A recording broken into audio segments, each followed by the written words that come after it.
After the opening 40 kilometers, a large portion of the race route then took crews into the De Brugge military area, where there was no access for the general public. At the final spectator point before entering the De Brugge military area, the situation at the front of the field had stabilized. The Century Racing CR3 of Colin Matthews and Alan Smith was running about 20 seconds ahead of the Lab 88 Bat of Bevan Berthold and Dani Stassen. Conditions were cool and overcast, but with little or no wind, sporadic light rainfalls did nothing to alleviate the dust problem. About a minute behind the two lead cars, Hammond and Wichard Sulwold were still in third in the Sulwold Racing SVR. The Sulwolds were now being chased by brother Cully and cousin Quinton in the Elegant Fuel Bat, with the two Sulwold cars closely shadowed by another father and son team in Nardis and Louis Alberts, who were running steadily in the Rapsa Bat. Behind the Rapsa car, Johan van Staden and James Rousseau were now at the front of Class P in the Atlas Copco Bat, and looming up behind them were championship leaders Shamir Bariawa and Siegfried Rousseau in the Total Porter. That meant both the Atlas Copco Bat and the Team Total pair had gone past early Class P leaders Mark Corbett and Rudy Balzar, who had run into problems in the Century Racing CR2. Lesotho crew John and Sharon Moore were the surprise packages from the Friday prologue, and they had picked up a place when they went past Evan Hutchison and Daryl Curtis, who appeared to be struggling in the Motor White Revo 1. After starting fifth on the road, Hutchison and Curtis were now running ninth and had production vehicle leaders Anthony Taylor and Robin Houghton looming up behind them. The Toyota crew were still doing battle with Naim Musaji and Rehan Badania in the Maxxis Tyre Rack Jimco. Next up were Thomas Rundle and Juan Moore, who were still second in the production vehicle category in the Baden Tyres Services Nissan Navara. They were leading an interesting little train with Grobler Tersteege RFS BMW not far behind the Baden racing pair, and hot on their heels were Chris Visser and Jaapie Badenhorst in the RFS Toyota Hilux.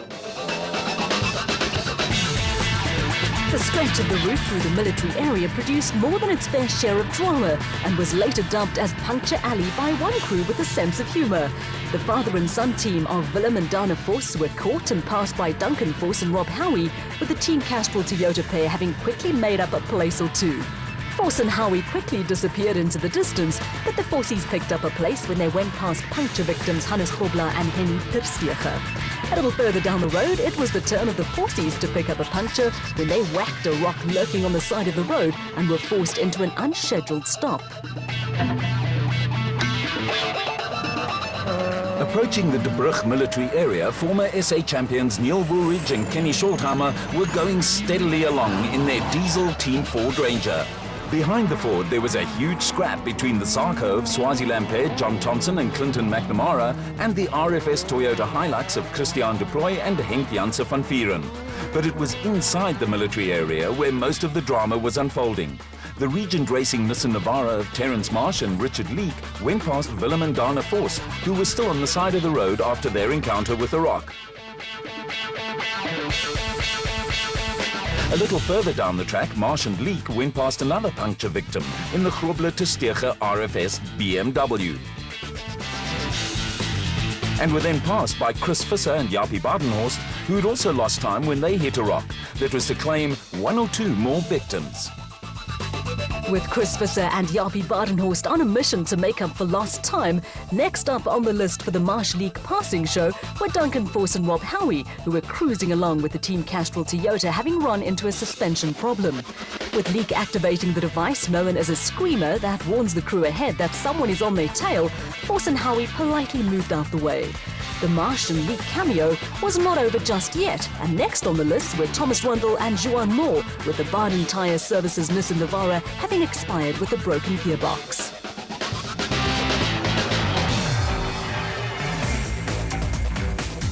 After leaving the De Brugge military area, the route ran alongside the N8 towards Kimberley before switching direction towards Pietersburg and Jagersfontein.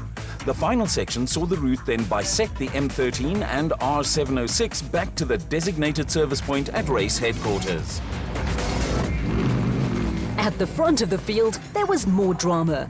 Gearbox problems had sidelined the Century CR3 of early leaders Colin Matthews and Alan Smith and the Lab 88 Bat of Bevan Berthold and Dani Stassen. The Silwald family were now locked in battle at the front of the Special Vehicle Brigade, with Herman and Wichard leading Cully and Quinton by seconds. Johan van Staden and James Rousseau were third overall and leading Shamir Variawa and Siegfried Rousseau in the total porter. A broken stabilizer bar that was flopping around at the front of the car was a worry for the championship leaders, and they'd slackened off their pace. In terms of the championship, it was a setback for Variawa and Rousseau, who needed to finish ahead of both Silwald cars. Fifth overall were Nardis and Louis Alberts, who were now nearly 3 minutes behind the leaders in the Rapsa Bat. The demise of John and Sharon Muir in the Chenoweth moved reigning SA champion Evan Hutchison and Daryl Curtis up the pecking order in the Motorite Revo 1. With 4 non-finishers in 6 events, it had not been a happy season for Hutchison, and the Motorite car again looked to be struggling. But the big surprise was in the production vehicle category, where all the goings-on in the De Brugge section had produced a surprise leader in Bloemfontein crew Peter Ruthven and Rudy Brits in the Rubicon Toyota Hilux, who had avoided all the carnage. Leading a national championship race was a new experience for Ruthven and Brits and raised local hopes of a surprise hometown win. Christian de Bloy and Henk Janse van Vieren had also moved through the field to lie second in the production vehicle category. Chasing after the 2 SP-class cars were John Thompson and Clinton McNamara, who were now almost 8 minutes behind Class P leaders Johan van Staden and James Rousseau. Behind the Swaziland crew, Chris Visser and Jaapie Badenhorst were third in the production vehicle category, and were less than a minute behind Ruthven and Brits. The De Brugge carnage had also seen Neil Woolridge and Kenny Scholthammer move into a menacing position in the Team Ford Ranger, and the impressive Marius and Yolinda Ferrie had made huge strides through the field to lie third in Class P. Aided and abetted by the drama around them, steady if unspectacular progress had taken Terence Marsh and Richard Leake from 15th place to 5th in the SP class. Right behind the Region Racing Nissan Navara were Bloemfontein crew Loda Brain and Rian Geiling, with the Rubicon Ford pair also puncture victims amid all the goings-on in the De Brugge military area. They were staging a fight back after problems dropped them way down the order from 9th at the start. Also in fight-back mode were Hannes Grobler and Henny ter Steege, who went steaming past Class D leaders Louis Weichelt and Johan Smolberger in the N1 4x4 Toyota Land Cruiser. They had a handy 8-minute lead over Dion Venter and Ian Palmer when Grobler and ter Steege were playing a catch-up game after twice having to stop for punctures.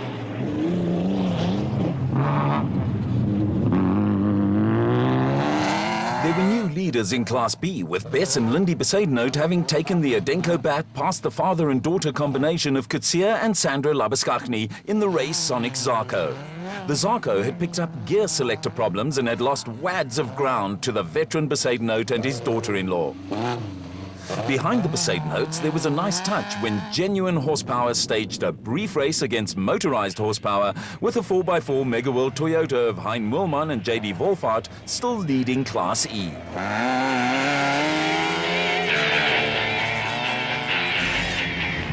The first car into the designated service area was the elegant field bat of Cully and Quinton Silwald, who are now leading the special vehicle category. Yes, it's been brilliant. It's actually been a very nice route. We've had a lack of dice with our family, and we just managed to pass them within about 2 Ks from the finish. So hopefully we can both get to the finish well.